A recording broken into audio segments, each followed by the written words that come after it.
आदाब, नमस्कार। उम्मीद करता हूँ कि आप लोग खैरियत से होंगे। मेरे प्यारे मदरसा आधुनिक शिक्षक साथियों, जैसा कि कुछ शिक्षक साथी हमेशा ये कहते थे कि यूट्यूब पे वीडियो लोग बनाते हैं पैसे कमाने के लिए। नहीं मेरे प्यारे शिक्षक साथियों, ऐसी कोई बात नहीं थी। जब से हम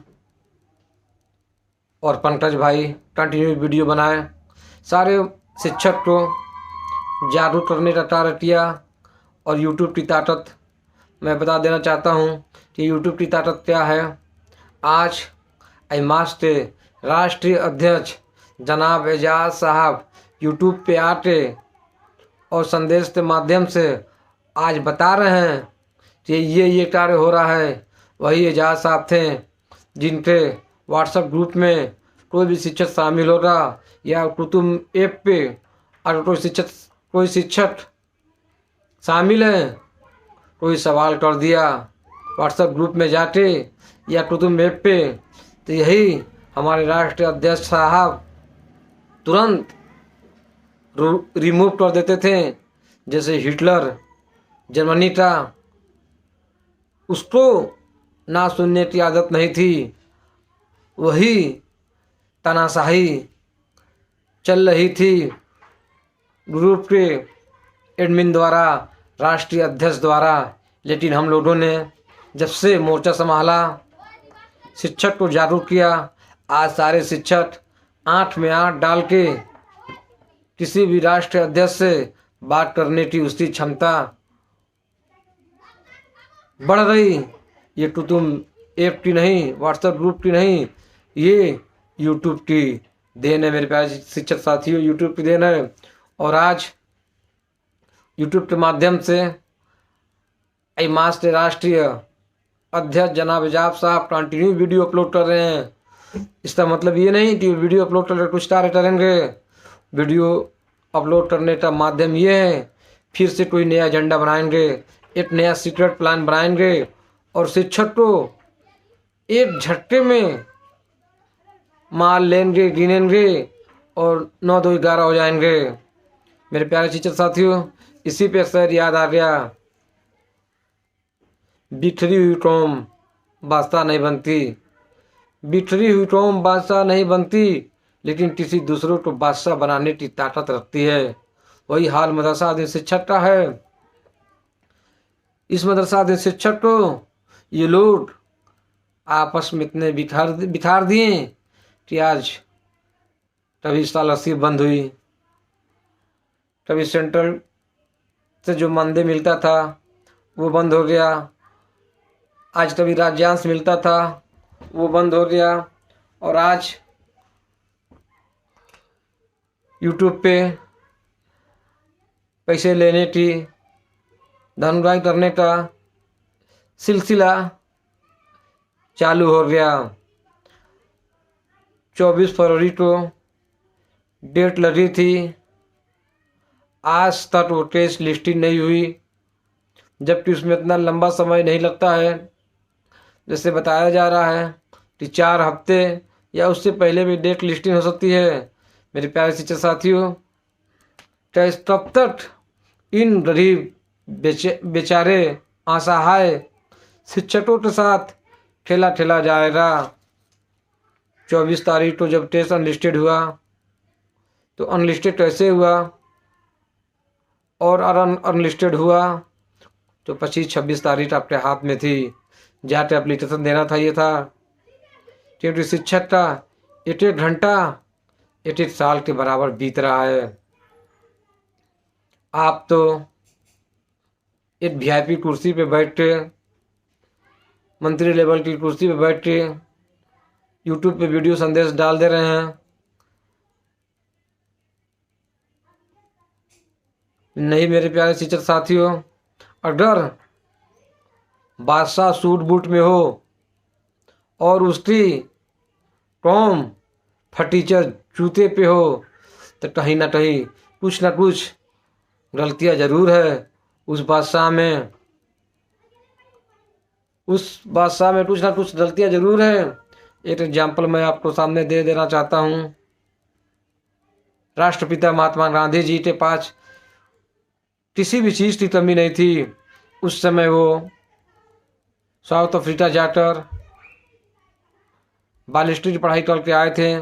जब देखे कि देश में हमारे जनता इतनी गरीब है, तो उन्होंने धोती कुर्ते पे ही चले आए कि आज हमारी देश की जनता इतनी गरीब है। उसी उसी के चक्कर में राष्ट्रपिता महात्मा गांधी जी धोती कुर्ता पहनने लगे।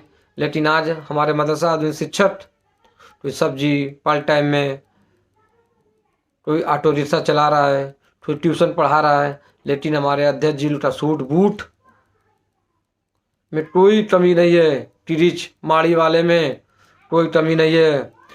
इसका मतलब कि कुछ ना कुछ इनके अंदर कमियां है कि शिक्षक का इनके पास ना दुख ना दर्द समझाने जा रहा है। तो मेरे प्यारे शिक्षक साथी की बात हो रही थी केस को लिस्टिंग कराने के लिए, तो पता नहीं दरख्वास्त दी है कि नहीं दिए हैं, और 4 हफ्ता का समय ले लिए हैं। यानी पूरा 7 और 28 पूरा 1 महीने का एक लंबा फिर विलम्ब लग गया। अगर वही 25-26 तारीख को एफिडेविट एप्लीकेशन दे दिए रहते हैं, तो हो सकता था उसी महीने के लास्ट तक ले सुनवाई हो जाती। तो केस को जानबूझकर विलम्ब किया जा रहा है एमास के राष्ट्रीय अध्यक्ष द्वारा कि जितने शिक्षक परेशान होंगे उतने शिक्षक को माइल ऐंठने में हमें आसानी पड़ेगी। और 2023 का केस चल रहा है। जब तक सारे शिक्षक से पैसा ऐंठ नहीं लेंगे, जब तक केस का फाइनल नहीं करवाएंगे, तो मेरे प्यारे शिक्षक साथियों, ये तब तक गंदा खेल शिक्षक के साथ खेला जाएगा। एक राष्ट्रीय अध्यक्ष को एक ऐसा खेल खेलने के लिए शिक्षकों के साथ कभी शोभा नहीं देता है, क्योंकि ये शिक्षक एक एक रुपए के लिए मोहताज हैं। न ये शिक्षक अपने बाल बच्चों का पढ़ा पा रहे हैं, न दवा दारू इलाज करा पा रहे हैं। कई त्यौहार सामने से आ रहे हैं और चले जा रहे हैं। ये बेचारे ठीक ठाक से अपना त्यौहार भी नहीं मना पा रहे हैं। लेकिन मेरे प्यारे शिक्षक साथियों, खेल खेला जा रहा है, कभी कोर्ट ऑफ कंटेम्प्ट के नाम पे, कभी पुनः विचार याचिका के नाम पे, कभी लिस्टेड अनलिस्टेड के नाम पे, कभी वेरीफाई अनवेरीफाई के नाम पे, कभी मान्यता दिलवाने के नाम पे। आखिर में कब तक ये खेल खेला जाएगा? इस खेल का अंत भी कहीं होगा कि नहीं होगा? इस खेल का अंत नहीं हुआ, लेकिन मदरसा आधुनिक शिक्षक की स्कीम खत्म हो गई। सेंट्रल गवर्नमेंट में स्कीम देना बंद कर दिया, लिखित में दे दिया कि स्कीम बंद हो गई। राज्य सरकार ने भी कह दिया जब राज्य सेंट्रल गवर्नमेंट स्कीम नहीं चलाएगी तो हम भी नहीं चलाएंगे। लेकिन 8 साल से ये कंटिन्यू धंधा खेला जा रहा है। सारे लोग विलुप्त हो रहे हैं। अब यही एक बचे हैं जो देखते हैं कितना लंबा खेल खेलेंगे। और कभी शिक्षक को 12 लाख 15 लाख दिलवाते हैं, कभी 8 लाख दिलवाते हैं, कभी 8 साल का बकाया मानदेय दिलवाते हैं, कभी 5 साल का बकाया मानदेय दिलवाते हैं। आखिर में ये कुछ समझ में नहीं आता है। एक जिम्मेदार 22,000 मदरसा शिक्षक की रहनुमाई करने वाला अध्यक्ष कब क्या बोलता है, हम मदरसा शिक्षक को कुछ समझ में नहीं आता है। तभी करते हैं कि सरकार ने डबल बेंच में अपील कर दिया, तभी कहते हैं सरकार पुनः विचार याचिका में चली रही। और जब 13 फरवरी 2024 को आदेश आया, तो ये 2025 के लास्ट महीने में 2025 में फरवरी में, मतलब 1 साल के बाद, पूरा 1 साल के बाद ये पुनर्विचार याचिका को अपील कर रहे हैं। मेरे प्यारे शिक्षक साथियों, बहुत दुख भरी कहानी इन शिक्षकों के साथ सारे लोग खेल रहे हैं। उसी में से कुछ हम लोग के संगठन के अध्यक्ष भी हैं जो वो भी पूरा मौका मिल रहा है और पूरा गेम खेल रहे हैं मदरसा आधुनिक शिक्षक के साथ। आखिर में और कहते हैं कि हमारे पास उतने पैसे नहीं हैं। मैं देखता हूं जब अध्यक्ष साहब को एक वीआईपी वेल मेंटेन सोफा पे बैठते, जिसे पीछे एक कालीन भी बिछी रहती है सोफे पे। मेरे प्यारे शिक्षक साथियों, शोभा नहीं देता है आपको ऐसे कालीन पे बैठ के जिसकी रहनुमाई, जिसकी अध्यक्षता आप कर रहे हैं, वो एक हवाई चप्पल पे वह अपने परिवार को दवा दारू के लिए तरस रहा है, और आप एक वीआईपी कुर्सी बैठे रहनुमाई कर रहे हैं। कितने शिक्षक को बेवकूफ़ बनाएंगे और कितने शिक्षक को ठगेंगे, कितने पैसे लेंगे शिक्षक को। अस्सलाम वालेकुम, जय हिंद, जय भारत।